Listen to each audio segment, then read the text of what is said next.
Today I'll teach you guys how you guys can change your native language in Duolingo app. It's pretty simple. Now you want to click on the flag at the top left corner of the screen. In my screen it shows me Japan's flag, but in your case it might show you some different.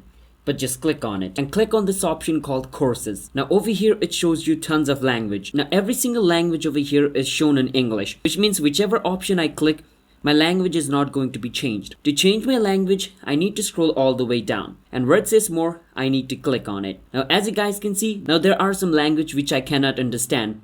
Now for Arabic speaker. Now if I want to convert this language into Arabic, I can click on any of these for language from Arabic. Bengali this, for Chinese this. So you want to choose the language which you don't understand. Let's say I don't understand this French language. I can click on French, click and continue. Click on over here where it says change to German, and as you guys can see, now my language going to shown to me is going to be German. So you need to keep that in mind, alright?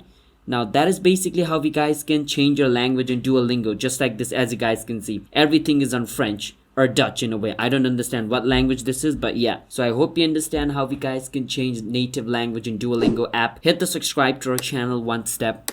I'll see you guys next time.